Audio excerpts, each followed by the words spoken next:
The 19th century is a pivotal time for the Middle East and Europe. The Middle East goes from being a relatively self-sufficient and powerful bunch of empires to an area dominated and to some extent invaded by European nations, beginning with Napoleon's invasion in 1798, leading to a chain of other involvement on the part of Great Britain and Russia, with its own intentions of moving into the Middle East for other reasons, brings it into conflict with Great Britain, leading to the Great Game, about which more will be said. Now, it's mostly about geography. Not anything that was there intrinsically, but it was on the way to other places for different great powers that found that they felt the need to fight about control of this area to secure their trade routes to other places. Oil had not yet been found. That didn't happen until 1908 in Persia on the part of the British. So again, it wasn't so much about resources there as it is today.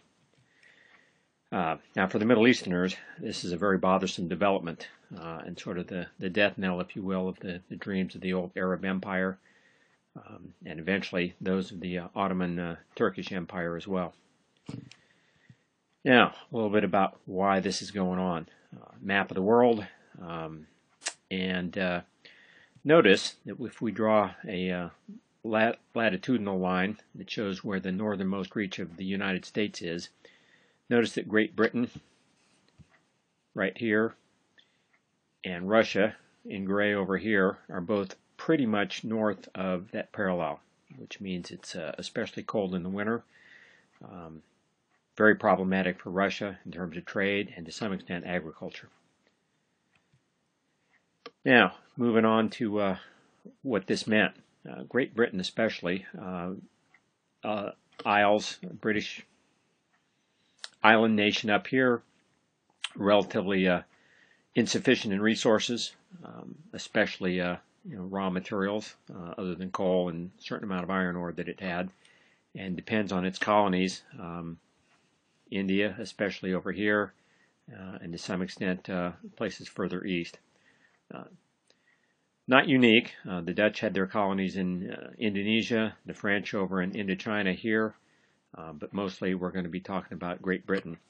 Now, earlier on, this trade route had gone around the southern Horn of Africa back in the days of sailing ships, and this worked out okay for a while, but was very long, took a long time, very expensive.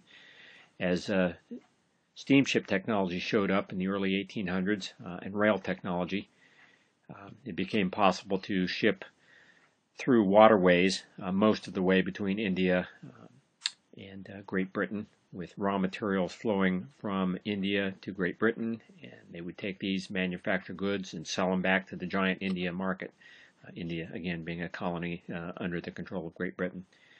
And this is especially facilitated by the building of the Suez Canal right here, which actually opens up a waterway all the way from Great Britain to India, whereas previously they'd have to take items off in the Red Sea, transship it over the spit of land in the Suez to the Mediterranean Sea, put it back on ships. And once this canal was opened up, actually built by the French, but eventually bought through nefarious means by the British, and stayed under British control for just about 100 years, and more about that later as well.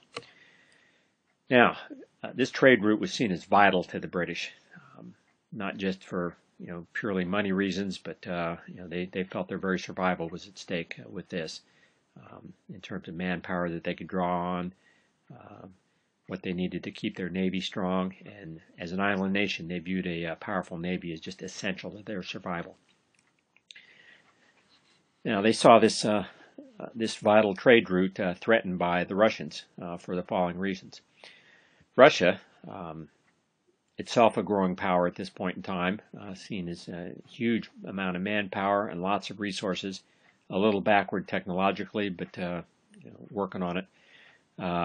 Nonetheless, had the problem of not having a warm water port. One of its main port areas, St. Petersburg up here, frozen over in the winter.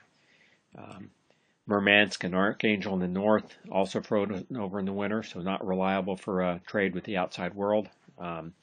Their one warm water port, located at Sevastopol in the Crimea, much in the news today, had the problem of being hemmed into the Black Sea and confined there by the Turkish Straits that made it difficult to get out into the Mediterranean and open oceans for worldwide trade, because those narrow straits were central to the Ottoman Empire. Their capital city of Istanbul, also known as Constantinople, was right on the straits and not something the Ottomans were going to give up easily. So the Russians had long looked at how to get through there. Military means were their only possibility, something the Ottomans resisted. As the Ottomans' decay became a bigger deal, they were going to need help. And you'll notice that this route for Russian access into the outside world, which would include their navy, directly threatened the British trade route. The Russians also looked at other ways to get out into the open oceans and warm water ports. Another way was coming down through Persia, modern-day Iran, right here to the Persian Gulf and out there, or down through modern-day Afghanistan and Pakistan into the Indian Ocean, both of which directly threatened, again, British trade routes and directly the British colony of India. So here you have the makings of the conflict that would comprise the Great Game that Britain and Russia engaged in, with Britain doing all kinds of things to frustrate these efforts on the part of the Russians for well over 100 years, all the way up until the early 20th century, when interest shifts somewhat and Britain finds itself more of an ally with Russia against Germany and later Japan in World War II. So, a little bit closer look so you can see this a little bit better. Again, the trade route to India, Russian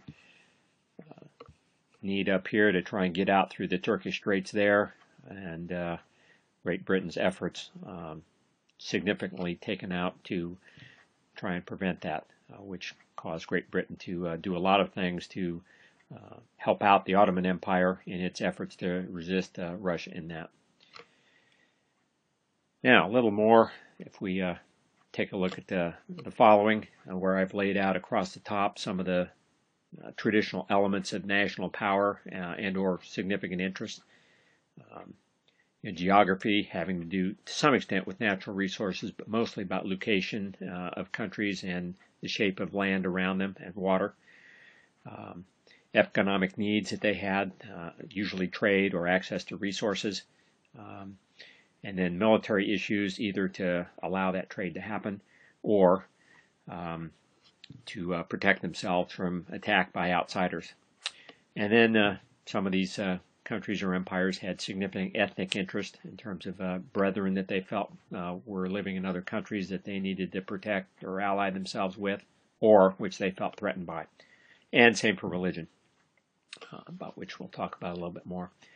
Now, again, the central conflict that defined all of this was the British and the Russian competition, as outlined before. You'll notice in red, every place the Turkish Straits appear, a central piece of geography and focal point around which the Russians, if those straits could be held, could be kept inside the Black Sea and not allowed into the outside world, with the threatening prospects for Great Britain and others, France included. So this conflict here between Britain and Russia, primarily through military means, again, a defining characteristic. Not a whole lot of direct, large-scale fighting between the British and Russians. The British were canny in their ability to get others involved to do their fighting, and the Ottomans made a natural ally because they were even more interested in holding the Russians at bay. Noticing these two conflict areas here. Both were competing for control of the Black Sea and trade within it. And again, the Ottomans very interested in keeping the Russians from taking the Straits, which would split their empire in two and inevitably in the capture of their capital city, Istanbul. Not the only areas they differed. Significant Slavic ethnic groups living within the Ottoman Empire that the Russians felt were not being treated well. Same for a rather large Orthodox Christian community, especially in what is today Greece, that was being controlled by the Ottomans. which the Russians felt they needed to protect. Now, not the only ones that had these sort of issues. The Russians were also in competition with the Habsburg Empire that controlled Austria and Hungary, also competing for space on the Black Sea. And to make it complicated, the Habsburgs were also in competition with the Ottomans. They shared a lot of territory, had been fighting with each other for several hundred years, more or less, trading territory back and forth, and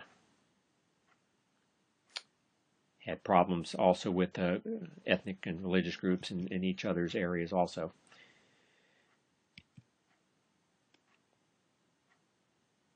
And as you can see, conflicts between the Habsburgs and Russia among a different bunch of areas also.